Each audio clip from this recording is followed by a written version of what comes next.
تم سے کچھ گناہ سرزد ہو گیا، انجانے میں ہوا کہ جانے میں ہوا، لیکن تنہائی میں کیے تھے، رات کے وقت گناہ ہو گیا، لیکن اس کو آ کر کے تم نے 4 لوگوں کے سامنے بیان کیا، یہ ڈبل گناہ ہے۔ گناہ کرنا الگ مسئلہ ہے، اظہار گناہ کرنا یہ اور ڈبل مسئلہ ہے۔ اظہار گناہ گویا کہ اب مثال کے طور پر کسی سے رات کی تاریکی میں کچھ گناہ ہو گیا، کون دیکھا تھا؟ کسی کو نہیں معلوم، صرف اس کو معلوم، وہ اکیلا تھا، کر لیا۔ لیکن جب وہ مجمع میں آیا یا اپنے دوستوں میں آیا تو ٹھٹا مار مار کر کے مذاق کی شکل میں اپنے رات کے کیے ہوئے کرتوت کو بیان کرنے لگا۔ ارے کل رات تو میرے ساتھ ایسا ایسا ہو گیا، میں نے ایسا کر دیا ہے۔ اب اس نے کیا کیا جانتے ہیں آپ؟ رات کا جو گناہ تھا ہو سکتا ہے اللہ اسے ہمیشہ کے لیے چھپا دے، اللہ کریم ہے، بندے کا گناہ وہ چھپا دے گا تنہائی میں کیا ہوا، اور ہو سکتا ہے دنیا میں جب اس نے چھپا دیا ہے آخرت میں بھی اللہ اس گناہ کو نہ کھول کر کے معاف کر دے، بخش سکتا ہے۔ رب تبارک و تعالیٰ اپنے فضل و کرم سے معاف بھی کر دے گا۔ لیکن جب تم نے گناہ کا اظہار کیا تو گویا کہ دوسروں کو اپنے گناہ پر گواہ بنا دیا، تم نے 4-5 لوگوں کو اور بتا دیا کہ تم نے یہ کیا تھا۔ اب مجھے بتاؤ قیامت کے دن جب ان گناہوں پر تم بخشش کا سوال کرو گے کہ اللہ مجھے ان تمام چیزوں سے چھٹی دے دے، معاف کر دے، تو جن جن تک تم نے یہ ساری باتیں بتائی تھی وہ بھی کھڑے ہو جائیں گے کہ اگر اس کی یہ چیزیں معاف ہو سکتی ہیں تو ہماری کیوں نہیں معاف ہو سکتی، ہماری بھی معاف کی جائیں۔ تو میرے عزیزو، گناہ ایک الگ چیز ہے، اظہار گناہ یہ اور خطرناک چیز ہے، چھپانے کا حکم ہے۔ جب کسی سے کچھ گناہ ہو جائے تو اسے چھپا دیا جائے۔ عزیزان گرامی وقار، اسی لیے جانتے ہیں اللہ تبارک و تعالیٰ نے عیبوں کو چھپانے پر بہت زیادہ اجر و ثواب کا اعلان فرمایا، اور حدیث رسول صلی اللہ تعالیٰ علیہ وسلم ہے جس نے اپنے بھائی کے عیب چھپائے قیامت کے دن اللہ اس کے عیبوں کو چھپائے گا۔ تم ستر پوشی کرو، علل اعلان برائیوں کا تذکرہ نہ کرو، اللہ تمہارے بھی بہت ساری چیزیں چھپا دے گا۔ تم چاہتے ہو کہ تمہارا کچھ نہ کھلے تو دوسروں کا بھی کھلنے نہ دو، ان کی پردہ پوشی کرو۔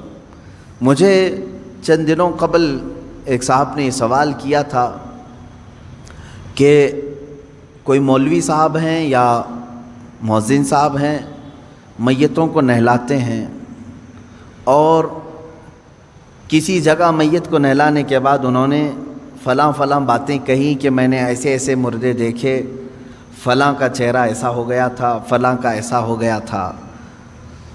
ان میتوں کے متعلق وہ اس طرح کی باتیں کرتے ہیں، اور پھر لوگوں کو یہ کہتے ہیں کہ تم ڈر جاؤ، یا اپنی دھاک ان پر جماتے ہیں اور یہ کہتے ہیں کہ اگر تم فلاں فلاں میرا کام نہیں کرو گے تو تمہارے باپ کو میں نہلایا ہوں سب لوگوں کو بتا دوں گا، معاذ اللہ رب العالمین۔ اسی لیے جانتے ہیں آپ، ایک صاحب نے فون کر کے ہم سے یہ مسئلہ پوچھا کہ وہ اس طرح سے دھمکی بھی دے رہے ہیں کہ کچھ لوگوں کو، کیا مسئلہ ہے؟ اسی لیے شریعت طاہرہ نے حکم یہ دیا ہے اپنی میت کو نہلانے کے لیے بھی ایسا آدمی ہو جو پرہیزگار ہو۔ ہاں، یہ حکم ہے، جو پرہیزگار ہو، جو تقوی شعار ہو، اس کو نہلانے کے لیے بھیجا جائے، وہ آدمی نہلائے میتوں کو۔ کیوں اس طرح کا حکم شریعت طاہرہ نے دیا؟ اس کی وجہ یہ ہے کہ اگر وہ نہلانے کے دوران کوئی عیب دیکھتا ہے تو اسے وہیں چھپا دے۔ مسلمان کے عیب کو ظاہر کرنا بہت بڑا گناہ ہے۔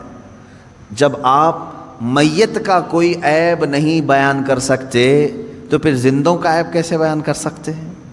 زندے کو تو اور مجمع میں رہنا ہے، میت کو تو اب قبرستان میں جانا ہے۔ اب اس کے تم جو برائیاں بیان کر رہے ہو میت کی، یہاں تو کوئی اس کو اب برا بھلا کہنے والا کوئی نہیں رہے گا، وہ تو قبرستان اپنے الگ شہر چلا گیا۔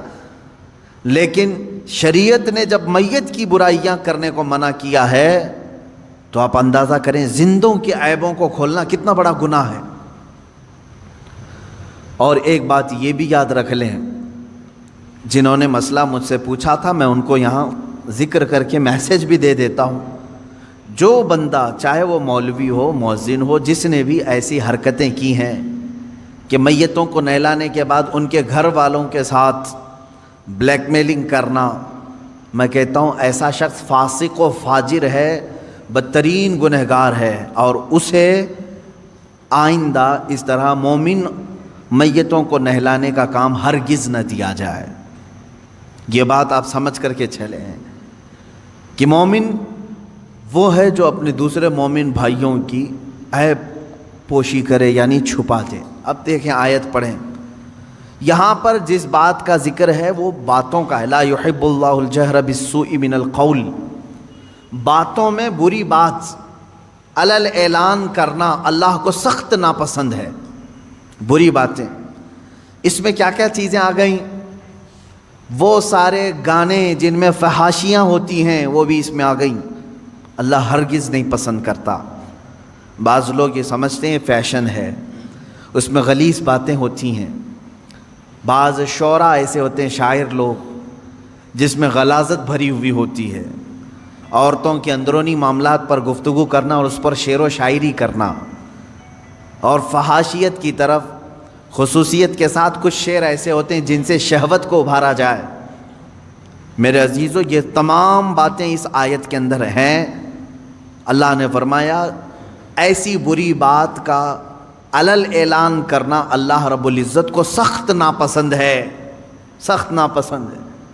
ایک حدیث میں نے پڑھی، آپ سب توجہ رکھیں میرے عزیزو، بچوں جوان، فحاشی کی باتیں عام طور پر لوگ بیٹھ کر کے ڈسکس کرتے ہیں، جانتے ہیں اس کا انجام کیا ہونے والا ہے؟ تم سوچتے ہوں گے ٹھٹا مار کر کے ہنس دیے، فلاں عورت کے اندرونی معاملات پر ہم گفتگو کریں، فلاں لڑکی کی فگر کے بارے میں بات کریں، معاذ اللہ۔ ایسے بہت ساری چیزیں ہیں جو غلاظت ہے، اس کو علل اعلان آدمی کر رہا ہے۔ اس کا انجام کیا ہے؟ حدیث پاک میں ہے، فرمایا گیا جب وہ مرتا ہے تو اس کے منہ سے ایک اتنی تیز بدبو نکلتی ہے جس سے جہنم بھی کانپنے لگتا ہے۔ یہ ہو سکتا ہے کہ سامنے والوں کو نہ سونگھنے میں آئے جو اس وقت میت کے ہیں، لیکن یہ باطنی بدبو اس کے منہ سے نکلتی ہے جس سے جہنم کانپنے لگتا ہے۔ اتنی خطرناک بدبو اس کے منہ سے نکالی جائے گی۔ جو اپنی زندگی میں فحش کلامی کرتا تھا، میرے عزیزو، گناہ کس سے نہیں ہوتے ہیں؟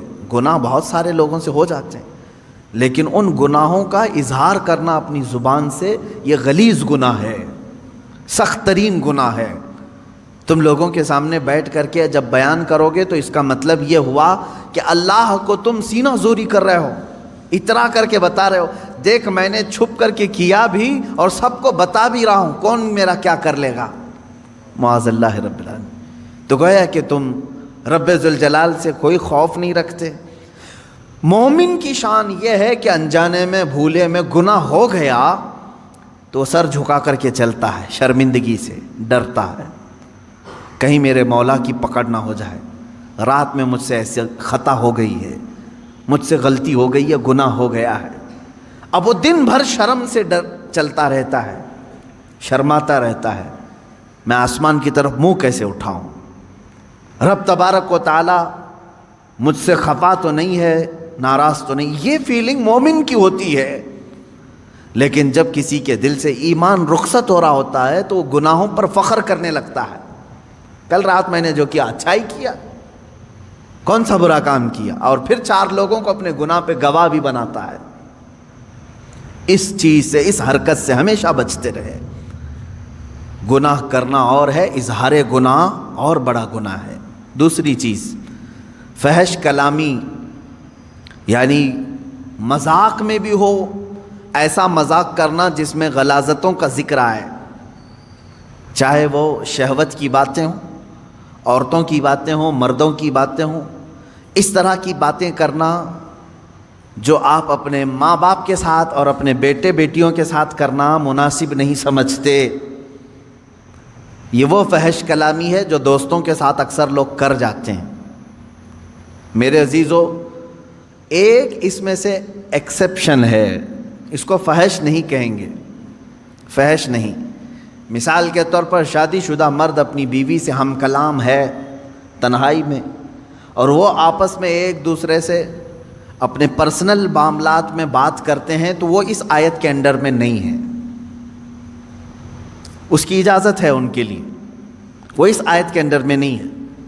مرد اپنی عورت کی تعریف کرے، اگر اس کے چہرے کی، اس کی خوبصورتی کی تعریف کرے، تو یہ اس آیت کے انڈر میں نہیں آئے گا کہ برائیوں کا اس نے علی اعلان تذکرہ کیا، نہیں۔ وہی اپنی بیوی کے ساتھ گزارے ہوئے معاملات دوسرے دن آ کر کے دوستوں کو بتاتا ہے تو یہی گناہ بن جائے گا۔ اپنی بیوی سے تذکرہ کرے گا، حلال ہے، لیکن جب دوسروں کے سامنے آ کر کے ان چیزوں کو بیان کرے گا تو یہ حرام ہے، اور وہ گناہ کر رہا ہے، بری بات کو علی اعلان کر رہا ہے، حالانکہ اس کے لیے حلال تھا، لیکن یہ ذکر اپنی بیوی کے ساتھ کر سکتا تھا۔ یہی چیز عورتیں اگر اس طرح کی حرکتوں میں مبتلا ہیں کہ چاہے تم اپنے شوہر کے ساتھ جس طرح سے بھی رہو، حلال طریقے سے اسلام نے جو اجازتیں دی ہیں تم زندگی گزارو، ان کے ساتھ رات گزارو، لیکن رات کے معاملات کو اگر عورتیں چار عورتوں میں بیٹھ کر کے بیان کرتی ہیں تو بھی وہ اس آیت کے انڈر میں آتی ہیں۔ اللہ رب العزت نے جن کے متعلق یہاں وعید بیان کی کہ یہ فحش کلامی کرنے والے اللہ کو ناپسند ہیں، اللہ ان کی طرف نظر رحمت نہیں فرمائے گا۔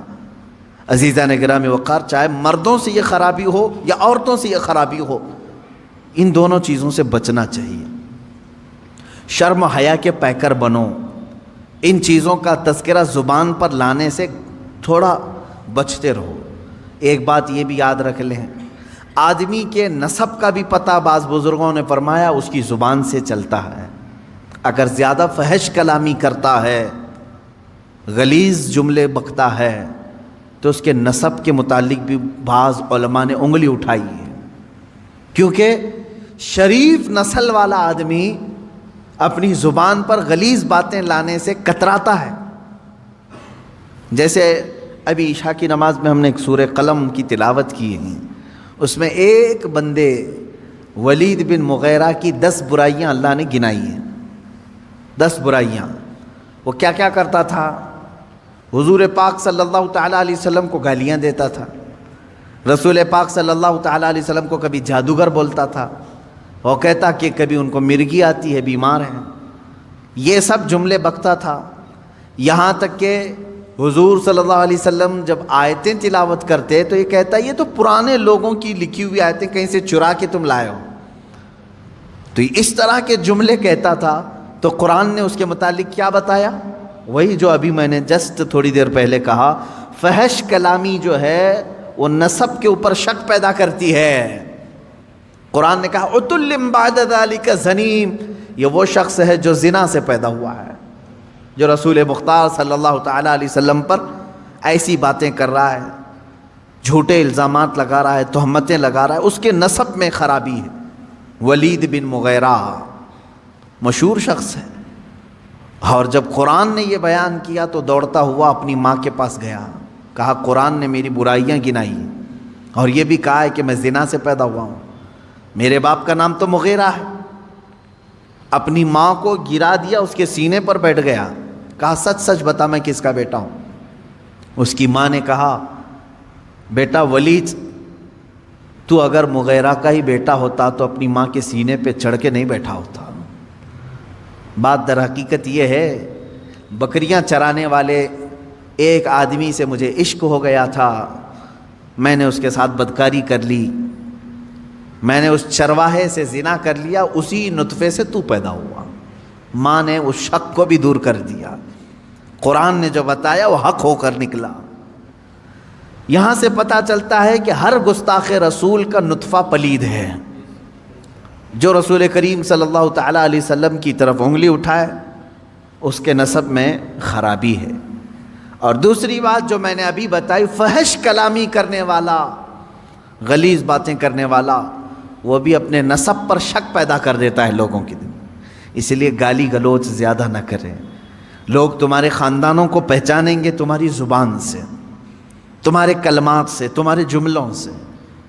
تمہارے خاندانوں کو اگر محفوظ لوگوں تک پہنچانا ہے، اچھے خاندان کا ہونے کا پتہ دینا ہے، زبان کو سنبھال کر کے رکھو۔ اگر تمہاری زبان بہکتی ہے، بات بات پر گالی سے بات کرتے ہو، تو پھر اہل علم تو سمجھ جائیں گے، عام لوگ سمجھے یا نہ سمجھے، ہم سمجھ جائیں گے، یا جو اہل علم ہیں وہ سمجھیں گے کہ اس کی زبان پر جو غلاظتیں ہیں اس میں کسی اور کی خطا بھی ہو سکتی ہے، اس کے نسب کی خرابی ہو سکتی ہے، خاندان کا پتہ دیتی ہیں ایسی چیزیں۔ اب آگے بڑھتے ہیں، اللہ رب العزت فرماتا ہے ان تبدو خیرا او تخفوہ عن سوء فإن اللہ کان عفوا قدیرا، اگر تم کوئی بھلائی علل اعلان کرو یا چھپ کر، یعنی کوئی بھی بھلائی، اب دیکھیں اس سے پہلے برائی کا تذکرہ ہوا، برائی اگر ہوئی تو علل اعلان ہرگز نہیں، اللہ پسند نہیں کرتا، لیکن بھلائی اگر تم علل اعلان کرو یا چھپ کر کرو، دونوں بھی اللہ قبول کرے گا، اللہ دونوں چیزوں کو پسند کرتا ہے۔ کچھ بھلائیاں ایسی ہیں جن کو علل اعلان کرنا ہے، اور کچھ بھلائیاں ایسی ہیں جن کو چھپا کر کرنا ہے۔ نیکیاں جو ہے نا سب چھپانے کا حکم نہیں ہے، بعض نیکیاں وہ ہیں جن کو علل اعلان کرنا ہے۔ نماز چھپ کر پڑھنے کا حکم نہیں ہے، میں سارے لوگوں کی نظروں میں آ کر کے جماعت سے نماز ادا کرو، علل اعلان کرو یہ نیکی۔ زکوٰۃ دینے کا بھی حکم یہ ہے، چھپا کر کے نہیں، دکھا کر کے دینا افضل ہے زکوٰۃ۔ باقی جو خیرات ہے، نفل خیرات، ایسا دو کہ دوسرے ہاتھ کو خبر بھی نہ ہو۔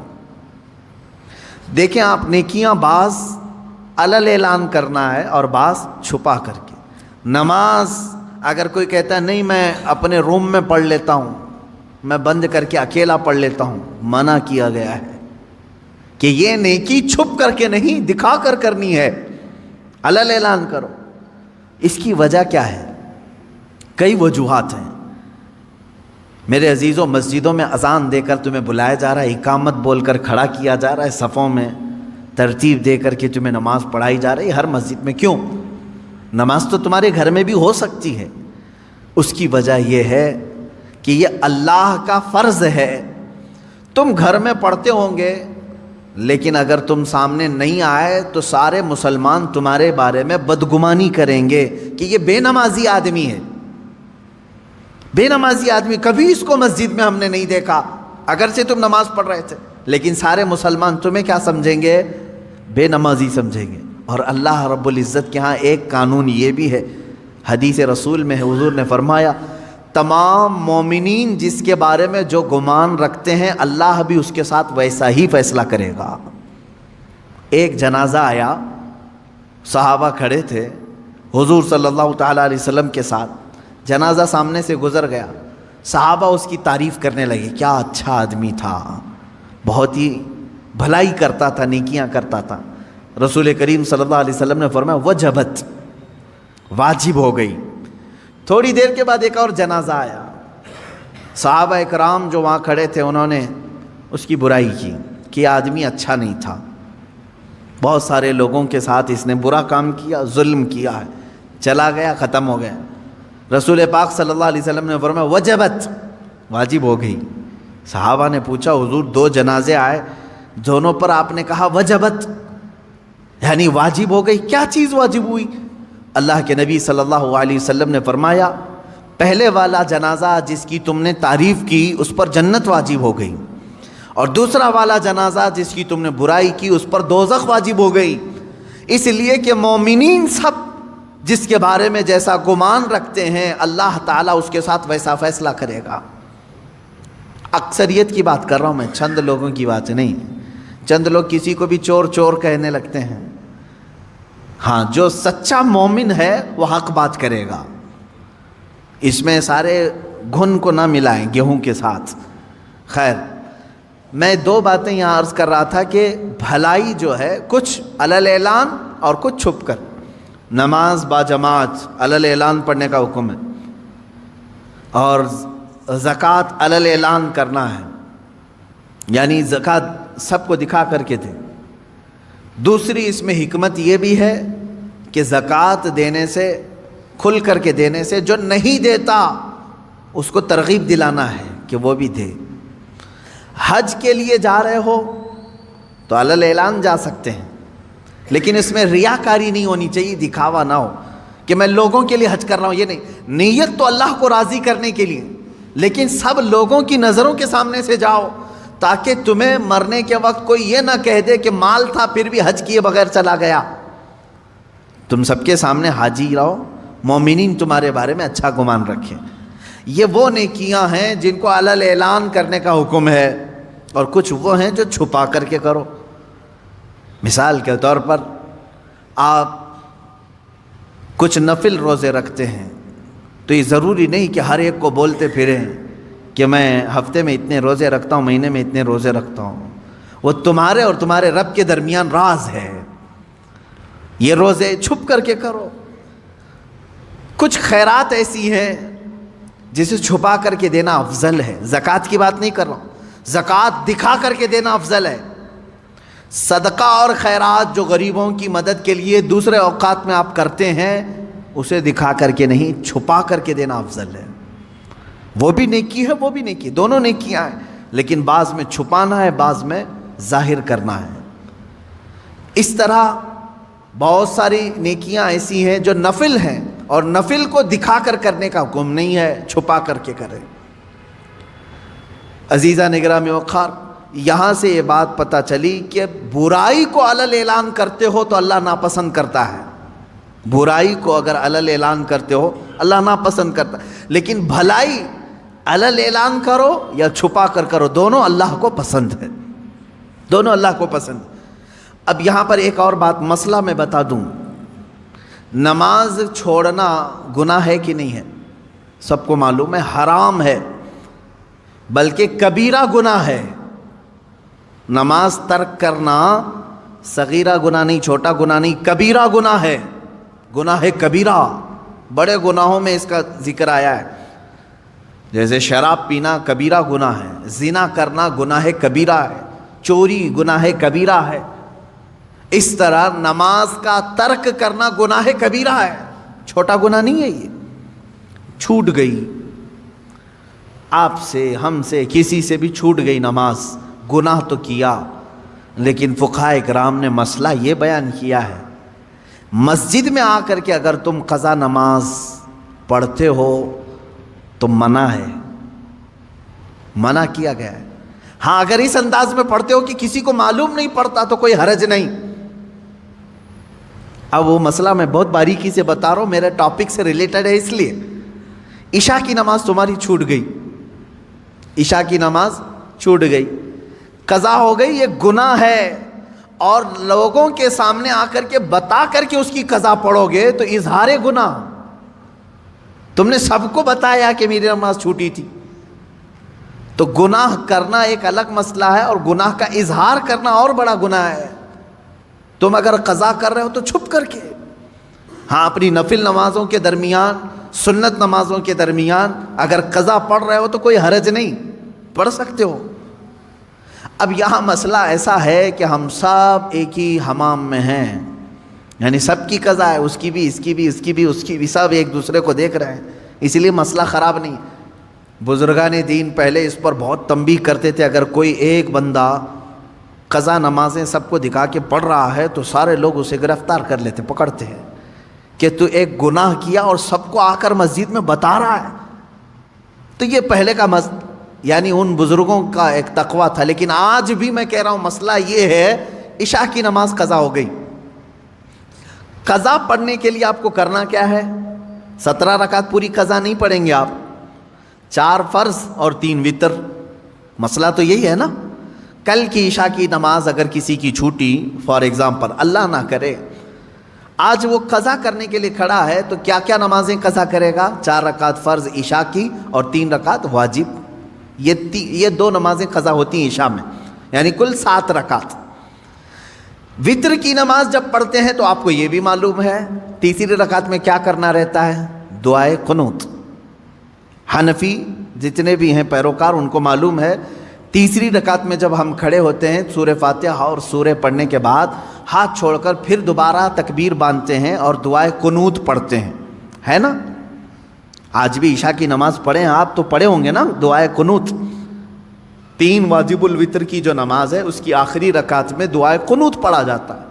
لیکن جب قضا نماز پڑھ رہے ہیں آپ، کل کی عشاء کی قضا پڑھنے آئے، 4 رکعت فرض پڑھ لیا، کسی کو نہیں معلوم قضا پڑھ لیا آپ نے سنت کی جگہ، 3 رکعت وتر پڑھ رہے تھے. حکم یہ ہے کہ دعائے قنوت کے لیے ہاتھ نہ اٹھاؤ، ورنہ دیکھنے والا سمجھ جائے گا کہ یہ ابھی کی نہیں کوئی دوسری پڑھ رہا ہے. ہاں عشاء میں تو ہو سکتا ہے نہ سمجھے، کیونکہ عشاء میں کرنٹ نماز بھی ایک اسی وقت کی بھی ایک وتر ہے. ظہر کے وقت اگر کوئی عشاء کی قضا کر رہا تھا تو ظاہر سی بات ہے تیسری رکعت میں جب وہ کھڑا ہو کر کے ہاتھ اٹھائے گا تو جو دیکھے گا وہ سمجھ جائے گا کہ یہ وتر ظہر میں کیوں پڑھ رہا ہے، وتر ظہر میں کیوں پڑھ رہا ہے. تو گویا کہ تم نے سب کو اپنے گناہ کا گواہ بنایا، کل کی تمہاری کچھ چھوٹی تھی وہ آج آ کے پڑھ رہے ہو. گناہ کا گواہ نہ بناؤ کسی کو. اظہار گناہ یہ اور بڑا گناہ ہے. یہ مسئلہ آپ نے سمجھ لیا ہوگا. اب اندازہ کرو ایک چھوٹی ہوئی نماز کو بندہ جب ادا کرنے آ رہا ہے تب شریعت نے اتنا حکم دیا ہے کہ چھپ کر کے کرو. ان لوگوں کا کیا انجام ہوگا جو فحش کلامی علل اعلان کرتے ہیں، رات کو زنا ہو گیا ہے فلاں کے ساتھ، فلاں ہو گیا ہے، اس کو مزے لے کر کے بیان کرتے ہیں، ان کا کیا انجام ہوگا. میاں یہاں نماز کی قضا کے لیے بھی شریعت نے کہا ہے کہ اس طرح پڑھو کہ لوگوں کو خبر نہ ہو، اور لوگوں کی جو برائیاں بیان کرتا ہے کٹوں پہ بیٹھ کر کے، اس کا کیا انجام ہے. سوچو اس بات کو. قرآن کی یہ دونوں آیتیں ہمارے لیے عبرت ہیں. اللہ نے فرمایا ایک تو یہ زبان سے نکلنے والا کوئی برا کلمہ اللہ تم سے ہرگز پسند نہیں کرتا، اور جب ایسا بندہ مر جاتا ہے جو فحش کلامی کرتا ہے اس کے منہ سے بدبو نکلتی ہے ایسی کہ جہنم بھی کانپنے لگتا ہے. یہ حدیث میں ہے.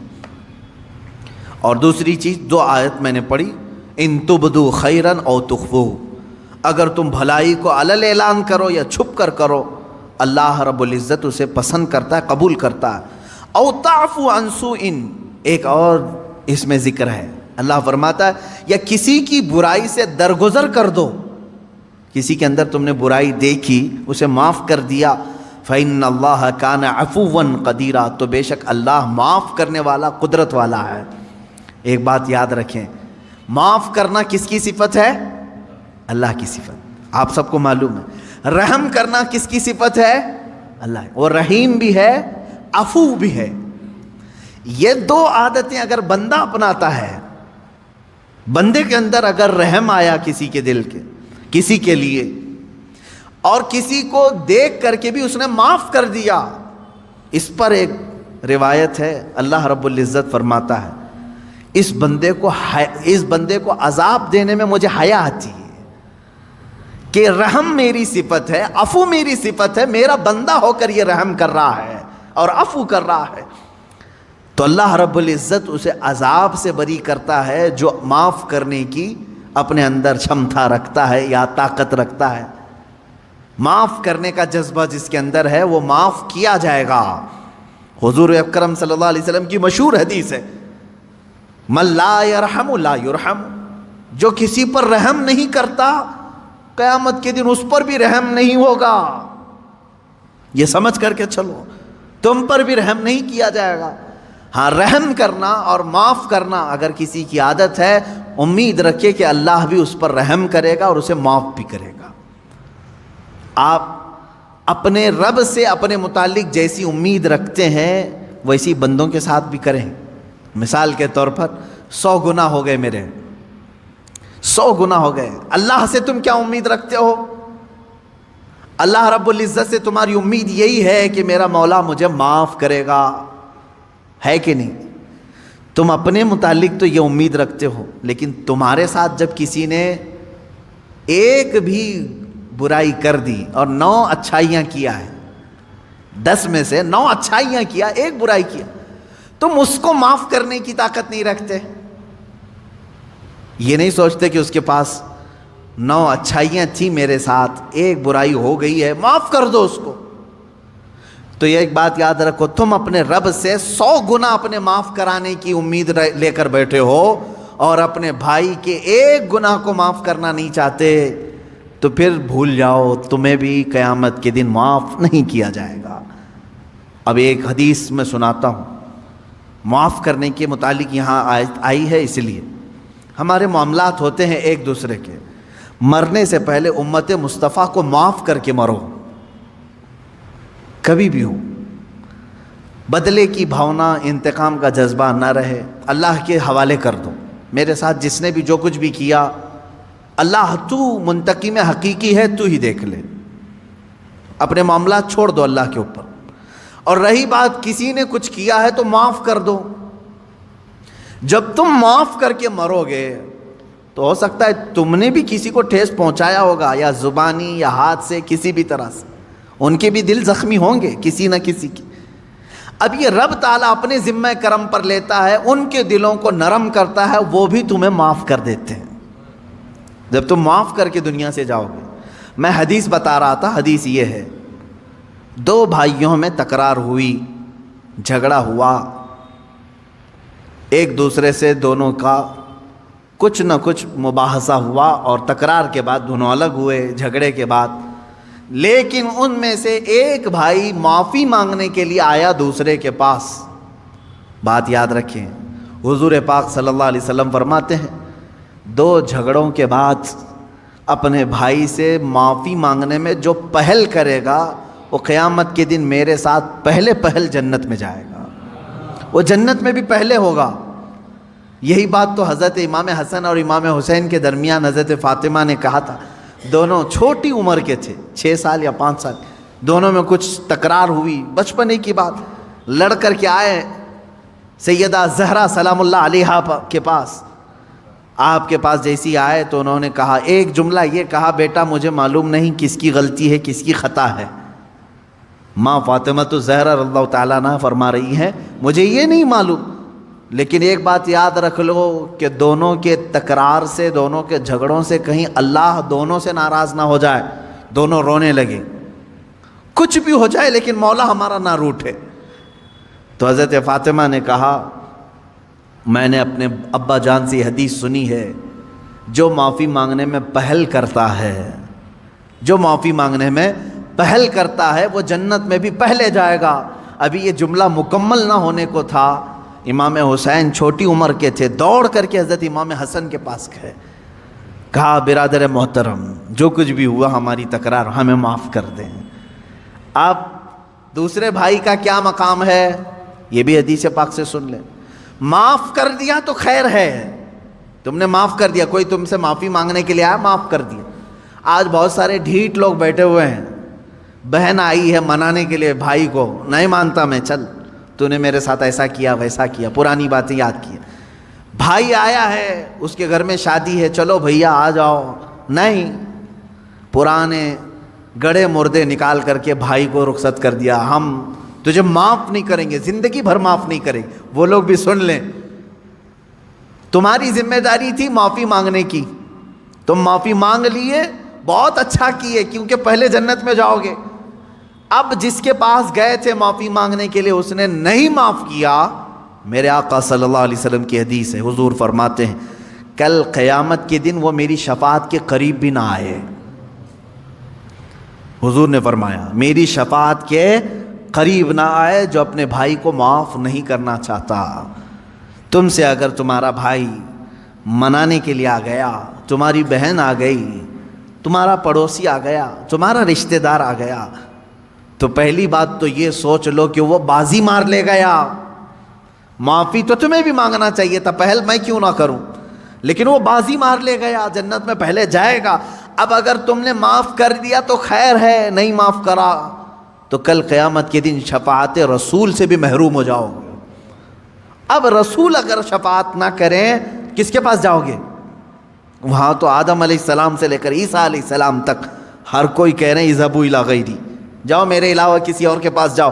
کس کے پاس جاؤ گے؟ اگر نبی بھی منع کر دیں جاؤ تمہاری شفاعت میرے پاس نہیں۔ اللہ کے نبی صلی اللہ علیہ وسلم فرماتے ہیں جو اپنے بھائی کو معاف نہیں کرتا کل وہ میری شفاعت کے قریب نہ آئے۔ عزیزان گرامی وقار، اللہ رب العزت یہ فرما رہا ہے اگر چھپا کر کے درگزر کر دیا، اگر تم نے اپنے بھائی کو معاف کر دیا، فَإِنَّ اللَّهَ كَانَ عَفُوًّا قَدِيرًا، تو سمجھ لو کہ بے شک اللہ بھی معاف کرنے والا، قدرت رکھنے والا ہے۔ یہاں قدیر کا لفظ آیا ہے، عفو کا مطلب ہوا معاف کرنے والا، قدیر کا مطلب ہوا قدرت رکھنے والا۔ دونوں کی میچنگ کیا ہے؟ معاف کرنے والا ہے، قدرت رکھنے والا ہے، معاف کرنے والا ہے، قدرت رکھنے والا ہے۔ میرے عزیزو، قدیر کے لفظ کا اس میں جو کمبینیشن ہے وہ جو ہمیں یہاں نظر آتا ہے وہ یہ ہے کہ مولا تبارک و تعالیٰ تمہارے گناہ سمندر کے برابر بھی ہوں تو قدرت رکھتا ہے کہ وہ معاف کر دے۔ یہ قدرت ہے اس کی کہ وہ قدیر ہے۔ یہاں تک کہ ایک شخص آیا حضور اکرم صلی اللہ علیہ وسلم کی بارگاہ میں، اس نے کہا اے رسول پاک، میرے گناہ بہت زیادہ ہو گئے، بہت زیادہ ہو گئے، کیا میری معافی ہو سکتی ہے؟ اللہ کے حضور میرے آقا صلی اللہ علیہ وسلم نے عرض کیا کہ مولا کیا اس بندے کی معافی ہو سکتی؟ رب تبارک و تعالیٰ نے جبرائیل امین کے ذریعے بھیجا اور ارشاد فرمایا اے رسول پاک صلی اللہ علیہ وسلم، آپ اس بندے سے پوچھیں کیا اس کے گناہ سمندر کے برابر ہیں؟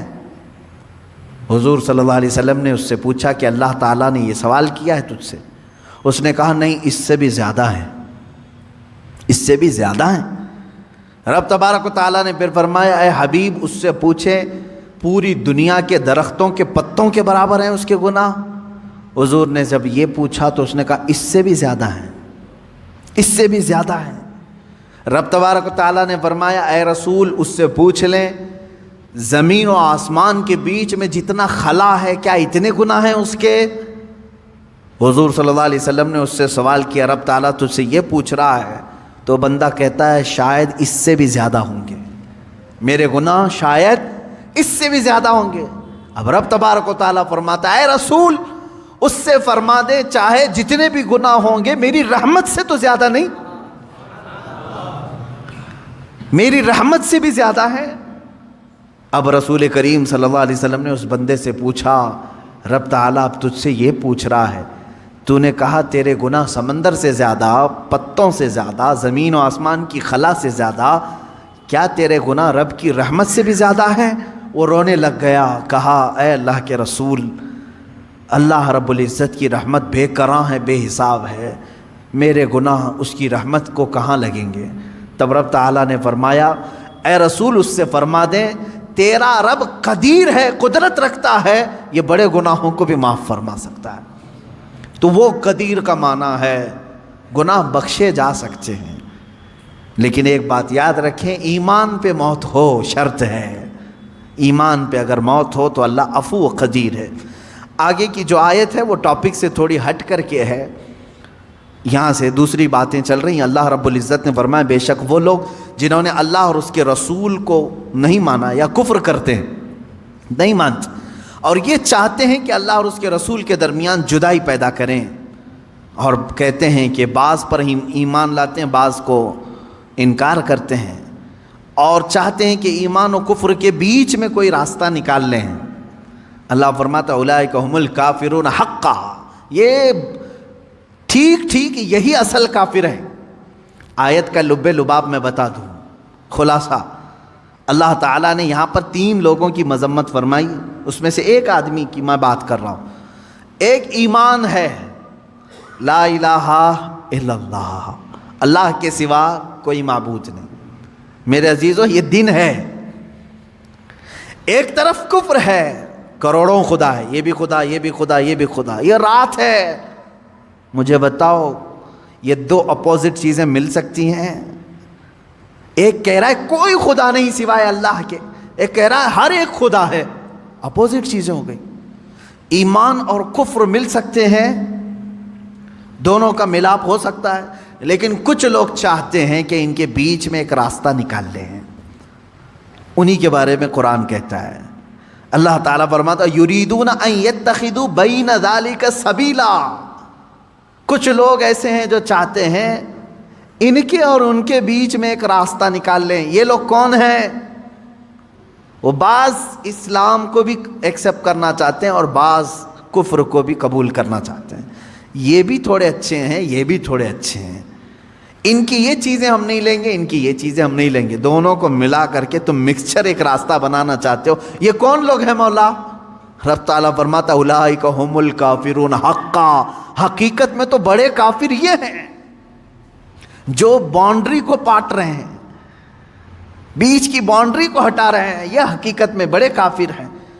اللہ فرماتا وَأَعْتَدْنَا لِلْكَافِرِينَ عَذَابًا مُهِينًا، رب تعالیٰ فرماتا ہم نے کافروں کے لیے ذلت کا عذاب تیار رکھا ہے۔ میرے عزیزو، اس میں ہونا کیا چاہیے؟ دیکھیں بعض لوگوں کو ایسا لگے گا کہ یہ کسی سے بھی ملنے کی بات نہیں کرتے، کیوں نہیں؟ آپ ملیں، سارے لوگوں سے ملیں، دنیا میں جتنے ریلیجنس ہیں سب سے ملیں، آپ یہودی، عیسائی، ہندو، جو کچھ بھی ہیں سب سے ملیں، اخلاق تم اپنے دکھاؤ ان کو۔ لیکن میں جس چیز کی بات کر رہا ہوں وہ یہ ہے کہ اپنے اخلاق کے ساتھ دوستی رکھی جا سکتی ہے، لیکن ہر عقیدے کو ایکسیپٹ نہیں کیا جاتا۔ ہر ایک چیز کو ہم اپنے رنگ کو ایسا نہ بدلیں، جس کو محاورے میں کہا گیا کوا چلا ہنس کی چال، اپنی چال بھول گیا۔ کوا جو ہے وہ سوچتا ہے ہنس کی طرح میں بھی چل کر کے دیکھوں، بعد میں ہوتا کیا ہے، وہ پریکٹس کرتے کرتے وہ ہنس کی طرح بھی نہیں چل پا رہا ہے اور اصلی کوا بھی نہیں رہا، بیچ کا ہو گیا، اس کو اپنی چال ہی ختم، بھول گیا۔ اسی طرح کچھ لوگ ایسے ہیں جو سوچتے ہیں نہیں ہم سیکولر ہیں، ہم بیچ والے ہیں، ہم پورے مسلمان بھی نہیں بننا چاہتے، ہم پورے وہ بھی نہیں، وہ درمیان میں آ کر کے ان کو بعد میں یہ بھی بھول جاتے ہیں کہ ہم تھے کیا اصل، وہی کوے ہیں جو اپنی چال بھول گئے۔ اسی لیے کہا گیا ہے اللہ رب العزت نے تمہیں جس فطرت میں پیدا کیا ویسے ہی رہو، ویسے ہی رہو۔ اب اس کو ایک میں دوسری مثال بتا دوں۔ ایک بندہ ایسا ہے کتوں سے بہت پیار کرتا تھا، کتے اسے اچھے لگتے تھے، یہ تھا انسان لیکن کتوں سے اسے پیار تھا، تو اس نے یہ سوچا کہ میں تھوڑا انسان رہوں تھوڑا کتا بن کے رہوں، تو وہ کتوں کے ساتھ جاتا رہا، تھوڑا چار پیر سے چلتا رہا، دونوں ہاتھ زمین پہ رکھنا اور گھٹنوں کے بل چلتا رہا، کتے جیسا منہ ہلاتے ہیں ویسا ہلاتا رہا، کیونکہ اسے پیار تھا، اور تھا کیا؟ انسان۔ وہ کتوں سے پیار کی وجہ سے تھوڑا کتا بننے کی کوشش کرتا رہا، لیکن بہت دن وہ پریکٹس کر کر کے اس کی حالت ایسی ہو گئی کہ کتا تو بن نہیں سکا، کیونکہ نہ دم آئی نہ کان نکل پائے، کچھ نہیں ہو سکا، کتا نہیں بن سکا۔ لیکن اب سیدھا چلنے کی کوشش کر رہا ہے تو وہ بھی نہیں آ رہا ہے۔ یہ بھی تذکرہ ہے، بزرگوں کی کتابوں میں موجود ہے۔ اب وہ سیدھا چلنے کی کوشش کر رہا ہے انسانوں کی طرح، وہ بھی نہیں ہو پا رہا ہے اس سے، کیونکہ بہت دن پریکٹس کیا کتا بننے کی۔ تو کیا ہوا؟ نہ انسان بن کر کے رہا نہ کتا بن کر کے، یہ کون سی تیسری مخلوق بن گئی، ایک الگ ہی بن گیا۔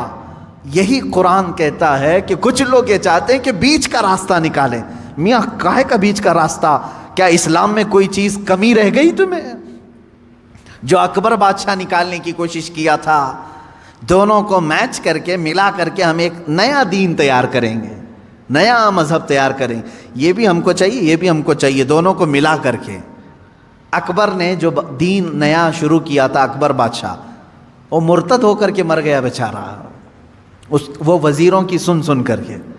اس نے کیا کیا تھا؟ دونوں کو میچ کرتے ہیں، مسجد میں اذان کی بجائے سیپ بجائیں گے تاکہ وہ بھی راضی رہیں گے، نماز پڑھو تم لیکن ممبر پر مورتی بھی رکھی جائے گی، دونوں چیزیں رہیں گی۔ میچ کر کے دونوں کو بیچ کا راستہ نکالنے کی کوشش کیا اور وہ بیچ کا بن کر کے رہ گیا۔ میرے عزیزو، یہ بات یاد رکھو، اللہ نے تمہیں جس فطرت میں پیدا کیا ہے اسی فطرت میں کامل بن کر کے رہو، اسی میں تمہاری عزت ہے، اسی میں تمہاری عزت ہے۔ قرآن کہتا ہے یا ایھا الذین آمنوا ادخلوا فی السلم کافہ، اے ایمان والو اسلام میں پورے کے پورے داخل ہو جاؤ، آدھا تیتر آدھا بٹیر نہیں، پورے کے پورے داخل ہو۔ حضرت عبداللہ بن سلام رضی اللہ تعالیٰ عنہ صحابی ہیں، صحابی رسول ہیں، آپ جانتے ہیں اس صحابی رسول کو ایک چیز پر اللہ کے رسول صلی اللہ علیہ وسلم نے منع فرما دیا. کیا؟ پہلے یہودی تھے، وہ بڑے یہودی عالم تھے، تورات کے عالم تھے. یہودی مذہب میں سنیچر کے دن شکار کرنا حرام ہے، گوشت کھانا حرام ہے سنیچر کے دن. دوسری چیز، اونٹ کا گوشت ان کے لیے حلال نہیں، حرام ہے شریعت موسوی میں. یہودی اونٹ کا گوشت نہیں کھاتے، حرام ہے ان کے لیے. اب حضرت عبداللہ بن سلام جب اسلام لائے تو تورات کے پرانے حافظ تھے، عالم تھے، اب قرآن کے بھی بڑے عالم بن گئے.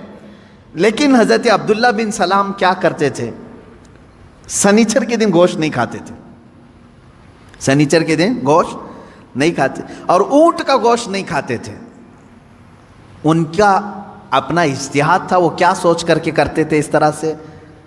جب صحابہ نے ان سے پوچھا تو انہوں نے کہا اسلام میں گوشت کھانا واجب تھوڑی نہ ہے، فرض ہے کیا اونٹ کا گوشت کھانا؟ کھاؤ تو ٹھیک ہے، نہیں کھاؤ تو کوئی بات نہیں.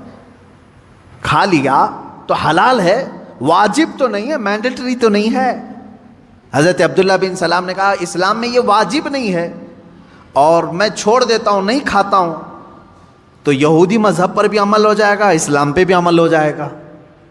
سنیچر کے دن گوشت کھانا اسلام میں واجب تھوڑی نہ ہے، واجب نہیں ہے، نہیں کھائے گا تو کچھ فرق نہیں پڑتا.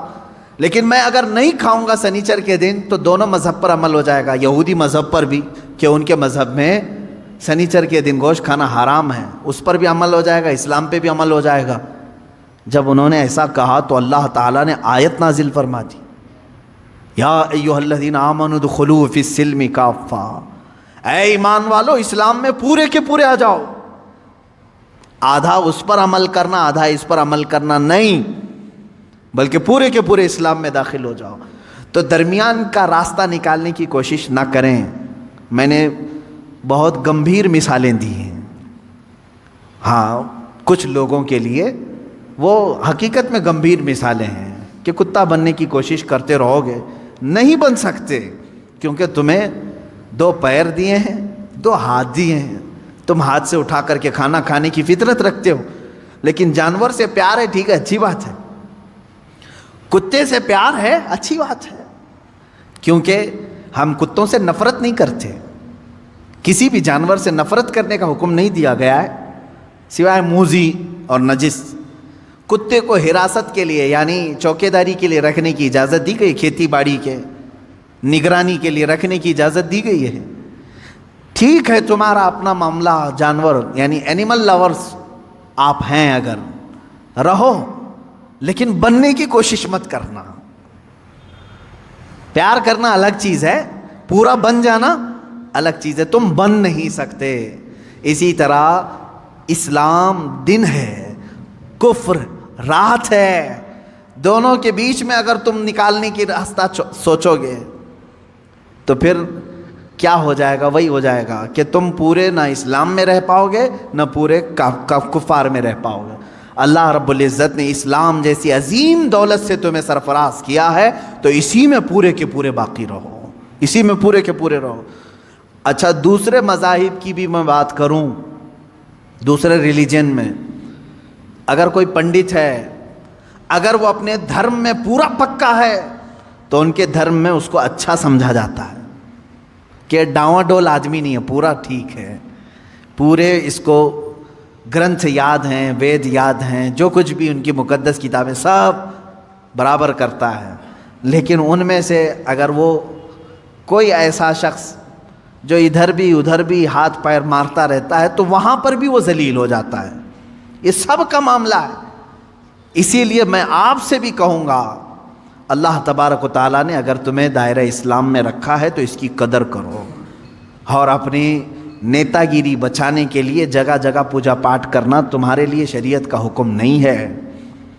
ہاں، آپ اگر یہاں ہندوستان میں رہتے ہیں، آپ کے پڑوسی ہندو ہیں، نان مسلم ہیں، تو ہمارے لیے اجازت ہے کہ ان کے دل رکھنے کے لیے آپ ان سے دوستی رکھ سکتے ہیں. پڑوسی کے حقوق میں یہاں تک ہے، اسلام نے بتایا اگر وہ غمگین ہے تو اس کے غم کو دور کرنے کی کوشش کرو، اگر اس کے گھر میں کسی چیز کی کمی ہے تو پوری کرو، اگر ان میں کسی کا انتقال ہو جائے، مر جائے، تو تم اس کے ہاں تعزیت کے لیے جا سکتے ہو، اگرچہ دور کھڑے رہو۔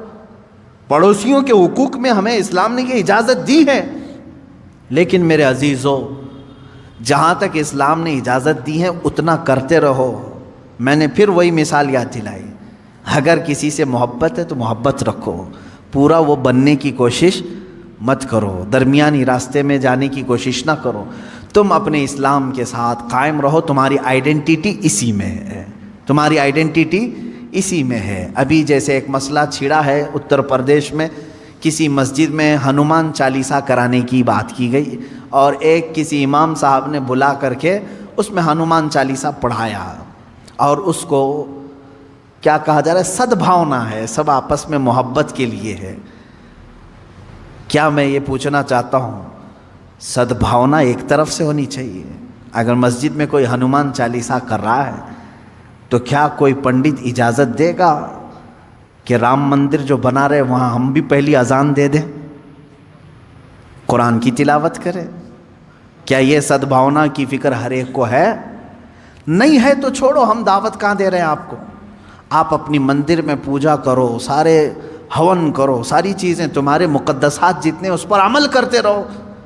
ہمیں ہماری مسجدوں میں جو ہمارے مقدسات ہیں اس پر عمل کرنے کی اجازت ہو، نہ چھیڑو، نہ کسی کے اندر دخل اندازی کرو۔ اسلام میں یہ تمام چیزیں نہیں ہیں۔